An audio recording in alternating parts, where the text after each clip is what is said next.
inmensidad y soledad del espacio, del cosmos, un pequeño planeta gira en torno a una estrella más. En ese oasis espacial, la vida fluye en millares de formas. Una de ellas se escrutina a sí misma y se autodenomina Homo sapiens. Y desde su origen, una pequeña llama, la de la curiosidad, lo hace voltear y preguntarse. Lo mantiene a través de los tiempos y los cambios de cara al cielo. Quédese esta tarde en De cara al cielo y comparta con nosotros interesantes temas sobre astronomía. Esto es De cara al cielo.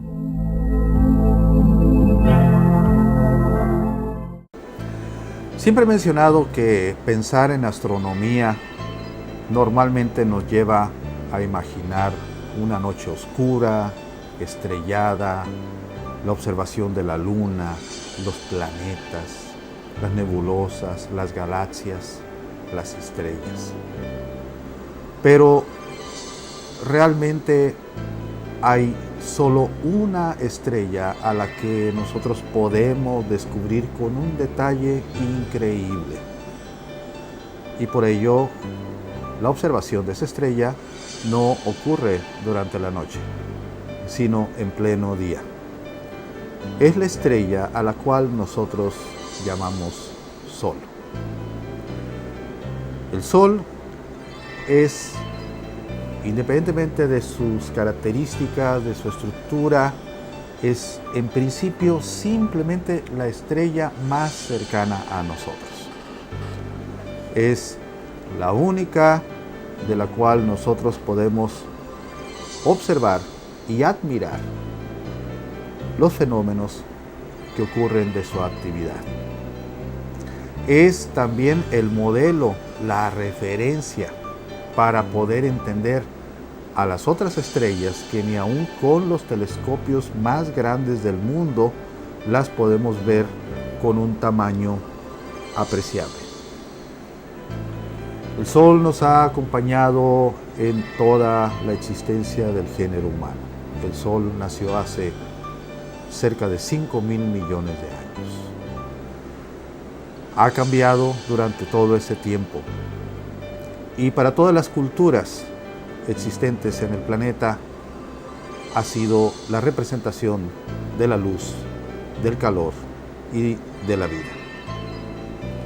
Y por ello, el Sol se manifiesta en muchas formas en cualquier cultura, en cualquier lugar sobre el planeta. Ese Sol que repentinamente desaparece ocasionalmente y que por ello planteaba un gran temor cuando no sabíamos del fenómeno de los eclipses. La desaparición súbita de esa fuente de luz y de calor aterrorizaba. Actualmente sabemos perfectamente lo que es la geometría de un eclipse, la interposición de la luna entre nosotros y el Sol. Y un fenómeno sumamente bello que en una época fue muy importante para conocer más de la estructura más externa de la estrella, que llamamos la corona solar. El Sol se desliza por el cielo, subiendo y bajando en el transcurso del año, a causa del movimiento de inclinación que tiene la Tierra en su eje y que produce las estaciones. Cuando el Sol está en el cielo, impera y no nos deja ver las estrellas, aunque realmente ahí se encuentran. Su luminosidad es tal que opaca a prácticamente todas las estrellas. Y será apenas el próximo año, el 2009, cuando estaremos cumpliendo solo 4 siglos observando al Sol, observando con detalle a través de instrumentos ópticos, especialmente el telescopio, como lo hizo Galileo Galilei en 1609. Y para su sorpresa, encontró que ese sol del cual se hablaba desde el punto de vista religioso como la representación de lo inmaculado, en realidad estaba plagado de manchas. Manchas que día a día cambiaban de posición y que le permitieron inferir que esta estrella estaba rotando, que tenía un movimiento alrededor de su eje. Las manchas se convirtieron en algo fascinante para la observación y durante 4 siglos se han observado meticulosamente con el propósito de conocer más sobre su comportamiento. Lo cierto es que especialmente a principios del siglo pasado fue claro que lo que ocurría en el Sol también tenía un efecto hacia la Tierra. Y por ello debemos de considerar en principio que esta gran masa de gases, especialmente hidrógeno en su mayor proporción, en segundo lugar helio y con un pequeñísimo porcentaje para el resto de los elementos, tiene tal movimiento y se encuentra a tal temperatura que les tenemos que dar un nombre apropiado. Ya no son gases, es plasma. Gases a muy alta temperatura que producen, que generan intensas corrientes eléctricas y magnéticas. Es así como el Sol finalmente es un gran ente magnético que por tener una rotación diferente en su atmósfera a diferentes velocidades provoca el torcimiento de un magneto y con ello la actividad que vamos a ver en las próximas imágenes. En la actualidad, los telescopios cuentan con la posibilidad de ver con sumo detalle a nuestra estrella, desde las manchas y la estructura fundamental donde se generan las manchas, a las cuales llamamos la granulación. La granulación es semejante al efecto que nosotros vemos cuando hervimos agua en un recipiente. Las burbujas por la convección, algo que nos platican en las clases de física. Pero obviamente aquí una convección que ocurre con una temperatura de 6000 grados y que se vea alterada precisamente donde surge un campo magnético. Los actuales telescopios permiten ver claramente ese proceso de convección, la granulación moviéndose en torno a la región de manchas solares. Las manchas solares son finalmente como si fuésemos y colocáramos un gigantesco imán en la atmósfera superior del Sol. Y es un efecto que obviamente viene del interior.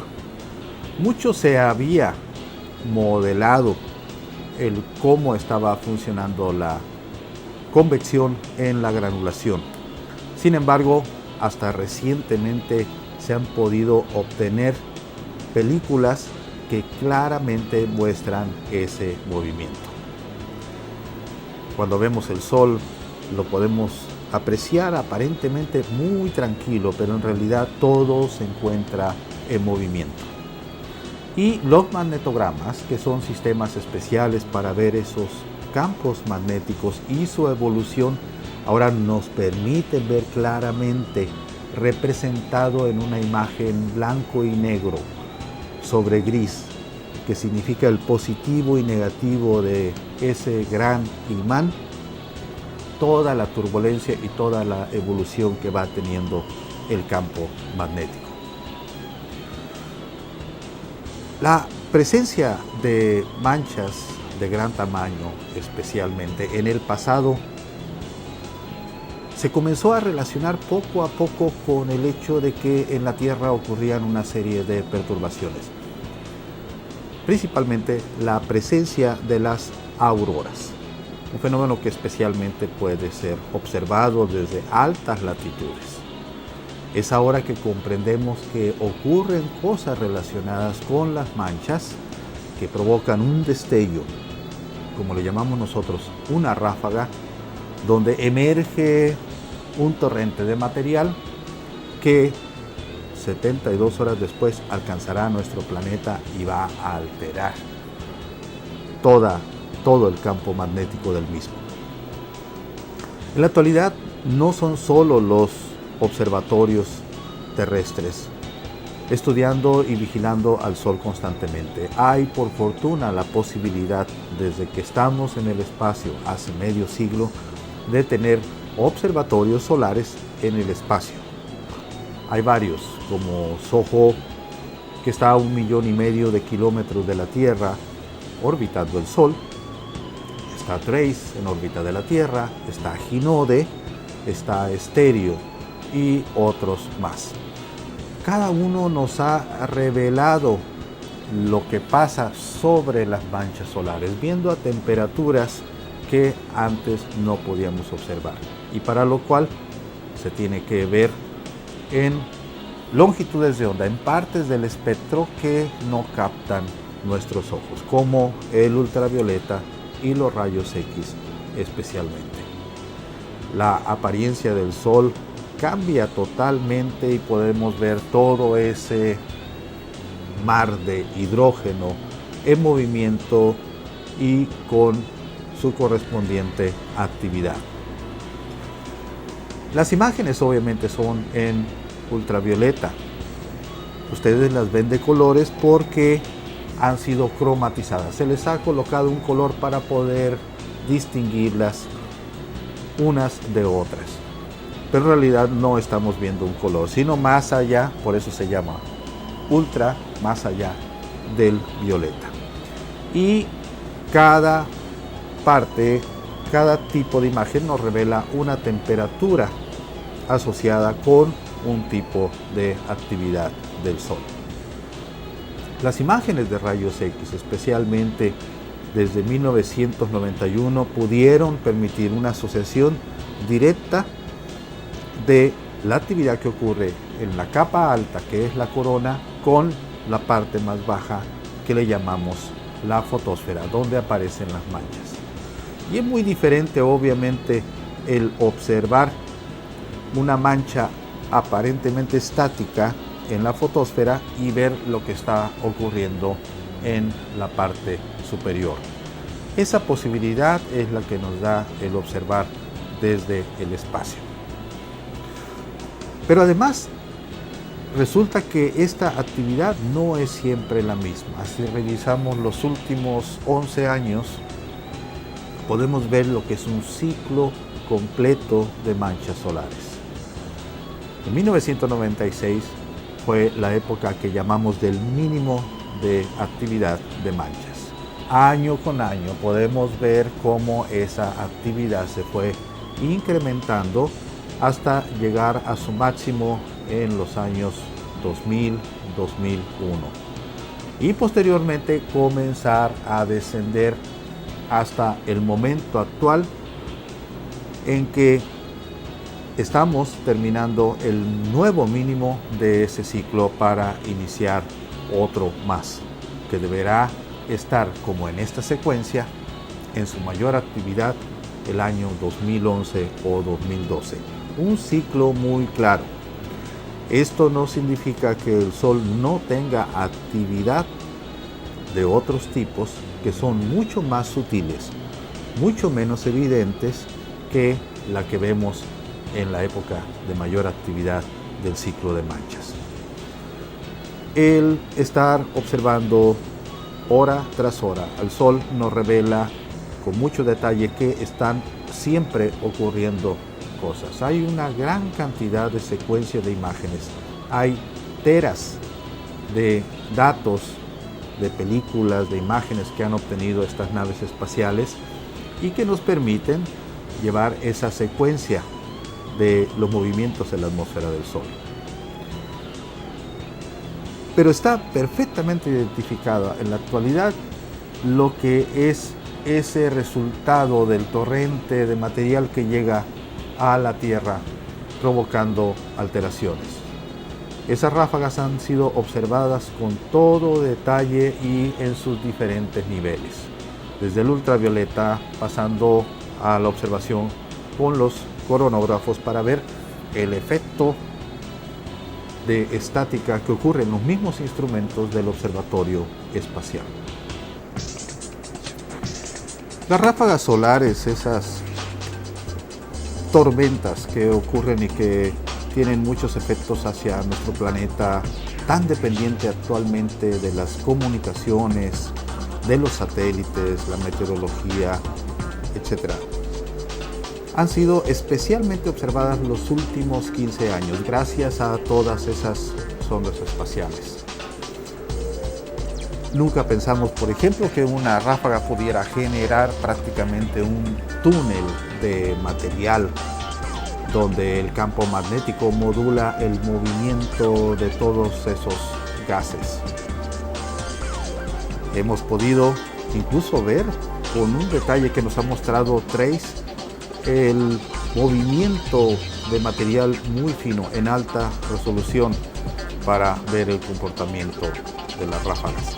Hemos podido observar tornados en el Sol, similares a los que vemos en la Tierra, pero obviamente a una escala donde en cada uno de esos tornados podrían caber decenas de esferas del tamaño de nuestro planeta. La observación en rayos X nos ha permitido entender un gran problema de mucho tiempo, el hecho de que la temperatura en la fotosfera de 6.000 grados, conforme nos vamos alejando y vamos hacia la corona, se eleva en momentos hasta 5 millones de grados. ¿Por qué si yo me alejo de una fuente de calor no desciende la temperatura, sino que al contrario, repentinamente se dispara y a valores impresionantes? La observación en rayos X nos ha permitido, especialmente con Hinode, entender que eso ocurre por una transferencia de energía. Las ondas de Alfvén que están en el papel desde hace bastante tiempo. Eso provoca también el hecho de que haya prominencias eruptivas, que haya grandes masas de material que son despedidas y que ondulean, alcanzando algunas las velocidades suficientes como para escapar y viajar ese material a todo el medio interplanetario, o simplemente volver a caer, pero siguiendo el camino que traza el campo magnético donde se encuentran inmersas. El uso de los coronógrafos, especialmente el SOHO, nos ha permitido ver las famosas expulsiones de masa coronal.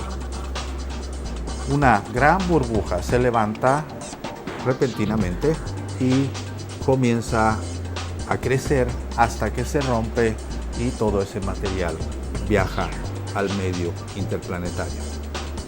Las prominencias en algunos casos están asociadas con las expulsiones de masa coronal, pero hay otros casos en que definitivamente no hay una relación y todavía nos falta mucho por entender sobre este fenómeno. Hay un flujo constante de material que surge del Sol. Es lo que llamamos el viento solar. Si nosotros tuviéramos la posibilidad de ver ese viento, como el caso del viento que sentimos al moverse la atmósfera de nuestro planeta, veríamos cómo permea todo el sistema solar. Nuevas naves, como por ejemplo Stereo, nos están permitiendo ya ver un poco eso. Un caso curioso, como ejemplo, es que los cometas, cuando están moviéndose en su órbita alrededor del Sol, repentinamente observábamos que perdían su cola. La cola por entero se separaba y venía la formación de una nueva cola. Siendo empujada la cola por el viento solar, se suponía que había algún efecto que provocaba ese fenómeno de desconexión, como le llamamos. Con estéreo hemos podido observar perfectamente ese desprendimiento de la cola de un cometa, confirmándose las hipótesis anteriores. SOHO además combina imágenes, sí, toma diferentes longitudes de onda, diferentes sectores del ultravioleta, se pueden sumar todas esas imágenes y tener una vista mezclada de diferentes tipos de actividad. SOHO está por cumplir 13 años en su órbita alrededor del Sol y nos ha brindado una cantidad de información que será explotada durante muchas décadas, a pesar de que vengan otras sondas espaciales. Estéreo es un nuevo sistema de observatorios solares que se encuentran dos gemelos a diferentes distancias de la Tierra. En el movimiento de la Tierra alrededor del Sol, uno va adelante y otro va atrás. Eso permite tener ángulos de visibilidad del Sol más allá de lo que podemos ver desde la Tierra. El Sol es una esfera, no lo podemos ver por completo, pero con una nave en una posición y la otra a una distancia considerable también, podemos ver un poquito más del limbo de la orilla de un lado y un poco más del otro. Esto combinado con las imágenes de SOHO nos permitirá ver cuándo viene nueva actividad y cuando la actividad ya está rotando y está yendo hacia el otro lado. También estéreo nos ha permitido observar los primeros tsunamis similares a los que hemos experimentado aquí en nuestro planeta, pero a una escala que va casi a 1/3 de el disco solar, extendiéndose impresionantemente. El Sol es algo sumamente especial. Todos los días que nosotros venimos al observatorio Carl Sagan, abrimos el domo, sabemos que vamos a encontrar algo nuevo, algo diferente. Nunca hay dos fenómenos iguales. Ojalá y en algún momento tengan la posibilidad de interesarse en conocer más de esta estrella, de visitar el observatorio Carl Sagan, el único observatorio solar óptico en la República Mexicana, y conversar más sobre este cuerpo tan especial.